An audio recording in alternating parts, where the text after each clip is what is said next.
Donald Trump was at an economic event in Detroit, Michigan today, and he gave like a 2.5, 3 hour speech, and he's getting worse. His mental decline is very much apparent. He was rambling for a bunch of it, and how anybody could sit and listen to that for 2.5 hours or more is beyond me. I don't understand it. But at one point, he was talking about groceries, and he's like, "Well, groceries, that's a word."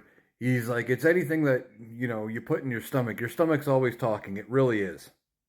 That's basically a direct quote from the former president of the United States.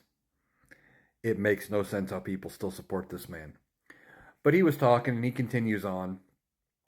And his way to appeal to Michigan voters, specifically voters in Detroit, insult them. He's like, well, if Kamala Harris wins, it's going to be really bad.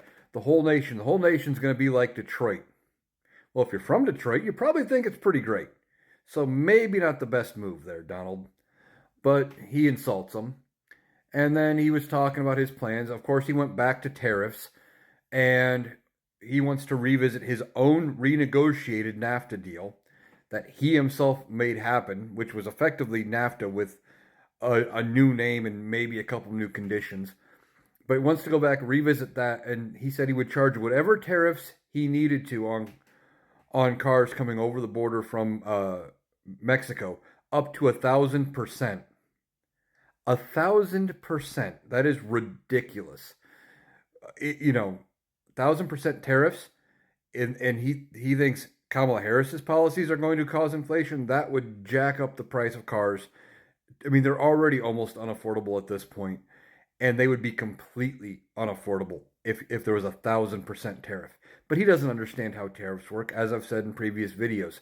He thinks tariffs are some magical thing you put on, and the country you apply it to pays it, and it never gets passed down to the consumer, but they do. Beyond that, he did say he wants to make car loan interest tax deductible like mortgage interest. Now, that one isn't a completely horrible idea and maybe could be beneficial. But beyond that, most of what he said was just completely awful. He was rambling a lot. He stopped at one point to mention the fact that his daughter, Tiffany, is having a baby. As to what that, I don't even know where that fit into what he was talking about at the time.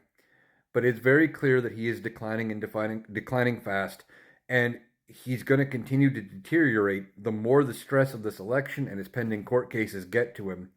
And it's just evident when you listen to him speak at some of these rallies.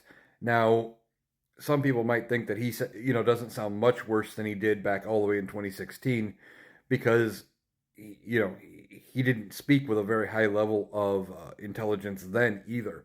But it is very clearly worse. It is even worse than he was in 2020.